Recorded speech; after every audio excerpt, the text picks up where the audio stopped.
こんにちは、書道家のしおりです。今回なんですが、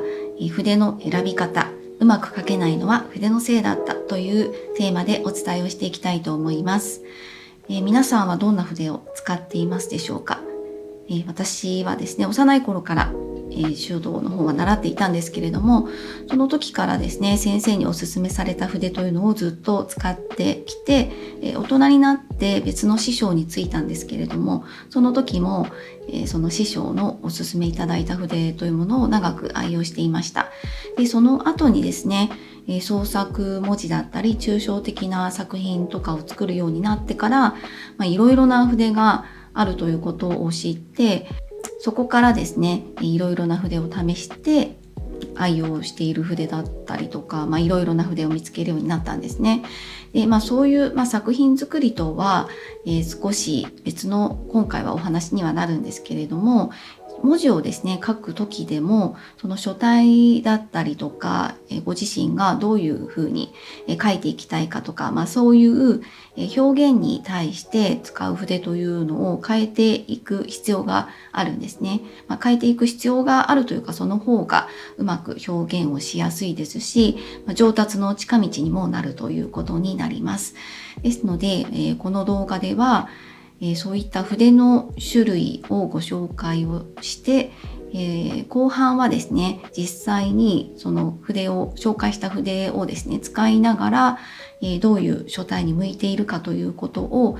実際に書きながらご紹介できればと思っておりますので、ぜひですね最後までご覧いただけますと嬉しいです。はい、それではですね、これから筆の種類を4つに分けてお伝えをしていきたいと思います。その項目の1つ目は、まず知っておきたいいい筆の条件。そして2つ目が穂の太さ。そして3つ目が穂の長さ。そして最後に筆の毛の種類ですね。それをご紹介していきたいと思います。そしてその後にはですね、その目的に合わせて、どの筆を使ったらいいかということを実際に書いていきながらご紹介していきたいと思います。まず知っておきたいいい筆の条件。書道の筆先ですね、その形でこのいいとされているものというのがあります。それが線、細、円、剣、これが揃っている筆がいいとされていまして、そのことをですね、子徳が揃っているというふうに言われています。まず線なんですが、それは筆の先端である穂先が尖っていてまとまりがあること。そして細、これは穂先がきれいに整っていること。そして円、墨を含む部分である方がきれいな円錐状になっていること。そして剣、これは穂に程よい弾力がありしなやかであること。この4つが揃っている筆を選ぶと良いというふうにされています。これは言われてみればその通りだと思うんですね。例えば線ですよね。筆先が尖っていてまとまりがある。これがかなっていない筆だと、払った時の毛先の跡ですね。それがバラバラになってきれいに払いができなかったりしますよね。で、またですね、円という部分であれば、この穂先の部分がきれいな円錐状になっているということ、それによって墨をちゃんと含むことができるというわけですね。やはりですね、その書道の筆の特徴としては、その墨を含めるということだと思うんですね。で、最初に墨をつけて書いていくうちに線がかすれていくという、これは書道でいう美しさの概念の一つになるんですけれども、そういったものができるのは墨を含ませることができるという特徴、その筆を使っているからそういった概念もありますし、そういう表現ができるということになります。はい、では2つ目の穂の太さ。筆の穂の太さによってですね、書きやすい字というのが大きく異なります。穂が太い筆は大きい字や少ない文字数を書くのに適しています。逆に細ければ細くなるほどより細かい字を書くのに適しています。例えばこの穂が太い場合だったりすると、やはりその線自体が太くなってポタッとしたような字が書けるんですね。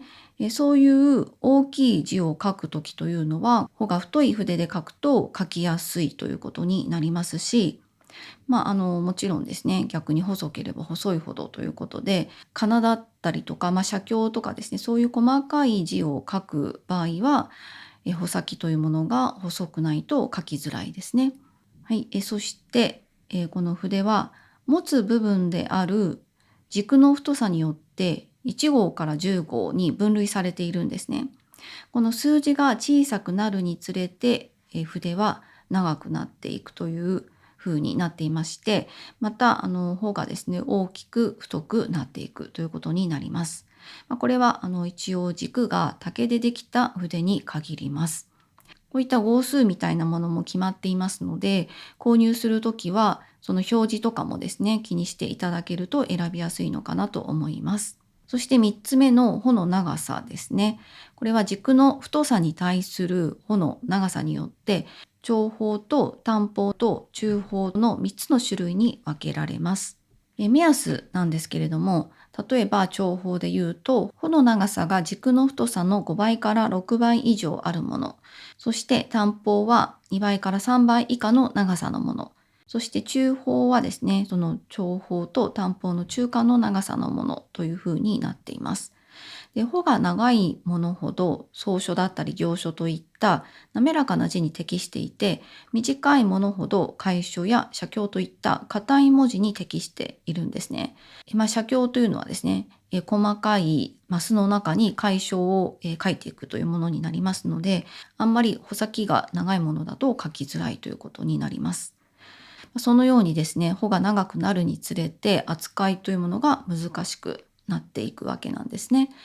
なので、初心者の方であれば、穂が短めの筆を選ぶのが良いとされています。はい、では筆の種類ということで、ここではですね、その筆を作る上での毛の違いによっての種類を3つお伝えしていきたいと思います。はい、それは剛毛質、重毛質、剣毛質という3種類になります。これらの筆はですね、使用されている動物の毛によって異なる特徴というものを持っています。結論から言いますと、初心者の方に最もおすすめな筆というのはこの剣毛質になります。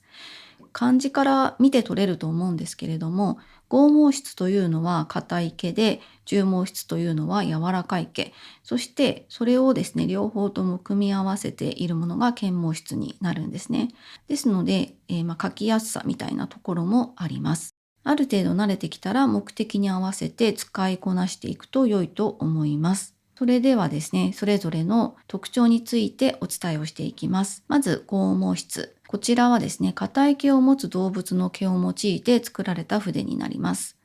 その名の通りですね、3種類の筆の中では最も穂が硬い筆になります。穂全体がですね、茶色だったりとか、黒色のものが、ほとんどになるんですけれども、この剛毛質は穂がですね、硬くて弾力があります。ですので、書いていく時のですね、止めだったり羽というものがしっかり表現できるんですね。なので、角張った書体、楷書とか、先ほども少し出てきた写経とかですね、そういったものを書くのには適しています。逆にですね、柔らかい表現をする字というものには少し不向きな点があります。このような特徴があるということなんですけれども、先ほどですね、初心者の方は剣毛質をお勧めするというふうにもお伝えしたんですが、剛毛質の中でも硬すぎないものであれば、その初心者の方でも十分に扱うことができる筆の種類になります。で、その他の特徴としまして、この剛毛質というのは他の筆に比べると墨の含みが悪いというところがあるんですね。それというのは毛の質が硬いので、比較すると重毛質に使われているような羊毛に比べると墨の含みが悪いということから、字がですね、かすれやすくなったりします。ですので、かすれをですね、残した字を書きたいときにはですね、この剛毛質がおすすめであるということもあります。ちなみになんですけれども、素材となる代表的な動物の毛は馬の毛になります。同じ剛毛質でも使用されている動物の毛によってですね、結構異なってくるんですね。なのでですね、購入するときは、もし直接店舗で見ることができるようであれば、ぜひですね、触って手のひらとかでちょっと書いたような形で感触を確かめてから購入すると良いかと思います。はい。では続いて重毛質になります。重毛質は柔らかい毛を持つ動物の毛から作られた筆になります。これも漢字の通りなんですけれども、やはりですね、毛先がすごく柔らかいんですね。なので、少し上級者向けになります。柔らかいというのは、その毛自体の張りというものも、言ってみればないわけなんですね。弾力が少しですね、弱くって、その分扱いづらいということになります。なんですが、その上級者向けというふうにお伝えをしたようにですね、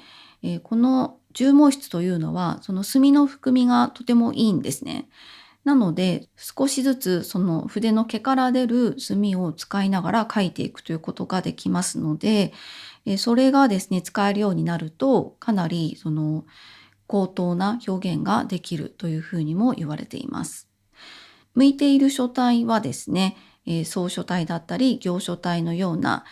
その点画を少し省略して書かれる字体、字と字がですね、連続した部分とか、そういう運筆をですね、表現するような文字には、この重毛筆が適しています。ちなみに重毛筆に使われている動物の毛というのは、代表的なものは羊毛筆、羊の毛ですね、になります。ですので、見た目もですね、毛の色は白というものが多いです。はい。そして3つ目が検毛筆になります。これはですね、最初にお伝えをしたように、初心者の方にはおすすめな筆になります。この検毛筆が適した表現だったり書体というのは、穂が硬すぎず柔らかすぎないというところがありますので、言ってしまえば楷書体から草書体まで様々な書体に適しているというふうに言えます。と言いますのは、剛毛質と重毛質に使われている毛をですね、組み合わせて作っているということになりますので、そういう意味で幅広く対応ができるものになるんですね。またですね、羊毛も入っていますので、墨の含みというものもいいので、誰でも扱いやすい筆ということになります。で、その啓毛質を選ぶ時のポイントなんですけれども、その書きやすさというところで言いますと、やはりですね、筆の弾力はぜひ確認していただけるといいかなと思います。重毛質はですね、非常に柔らかい毛になりまして、弾力がゼロということではなくて、繊細なその弾力を使いこなせる技術が必要ということになるんですね。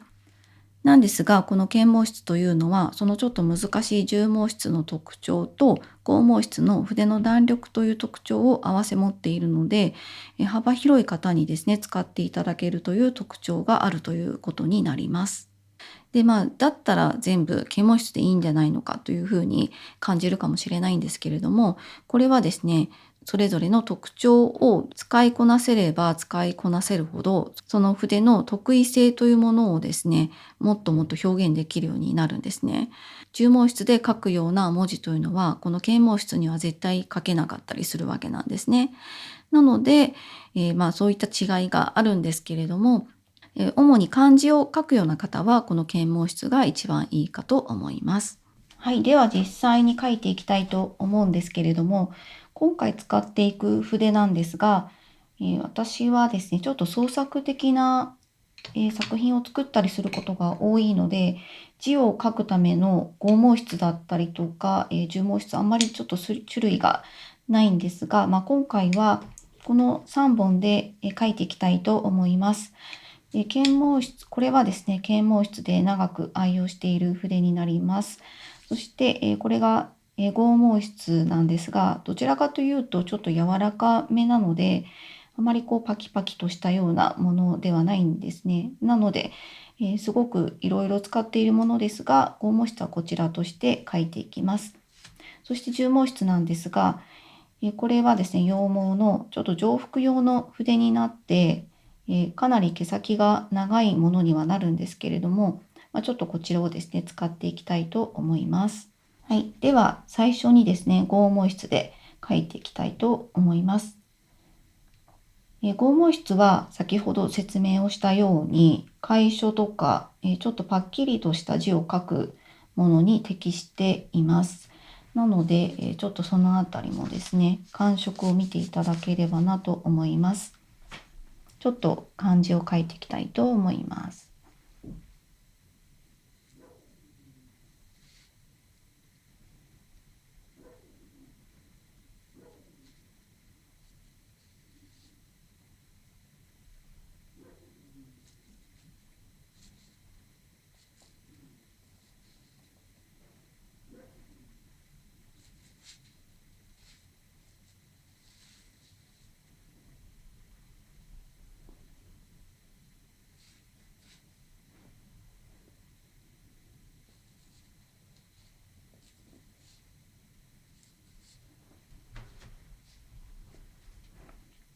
どうでしょう。ちょっと、このかすれの部分とかかすれすぎちゃったんですけれども、やっぱり剛毛質は毛の性質上ですね、墨の含みがそんなに良くないというところがあって、それがいい味を出しているというところではあるんですけれども、そんな感じの描き方だったり、こういうところですかね。こういうちょっとした部分が結構その筆の形が出やすいという感じがあります。やっぱりこの毛の質がですね、固めっていうところからそういう感じになるので、そういう意味でも解消向きかなというふうに思います。はい、では続いて重毛質ですね。こういう羊毛の場合は結構墨を含ませて描く方が描きやすいです。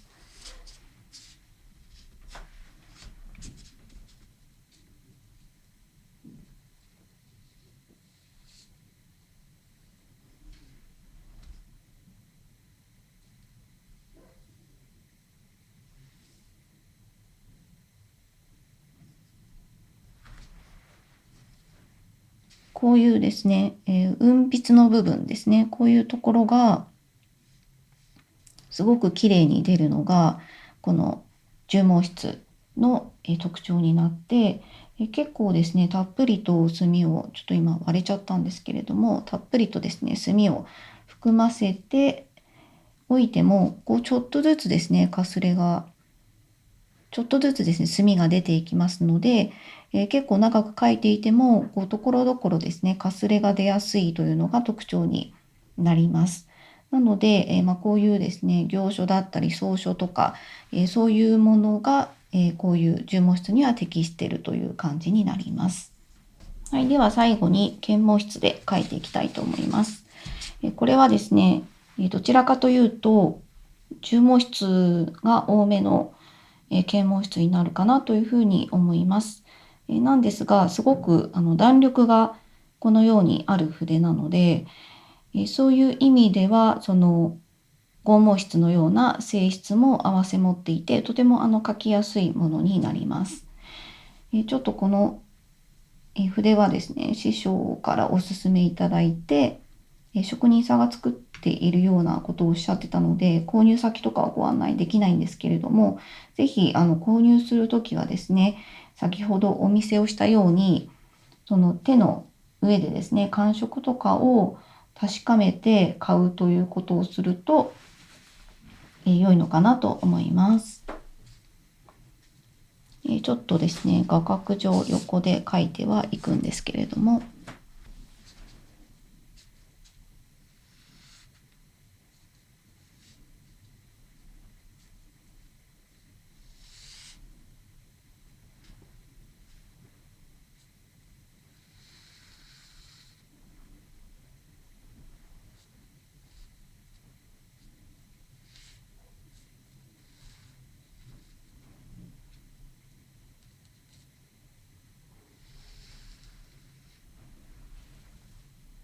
どうでしょうか。見ていただいた感じで伝わるかというところなんですが、この弾力があるので、筆圧に対して、こう、すごく綺麗に筆がまとまるような感じがあるんですね。特に払いとかはね、すごく使いやすくって愛用してるんですけど、こう線を引いた時も自然にこう返ってくるような感じ。それが、この剣毛質のいいところですね。剛毛質のその性質もありつつ、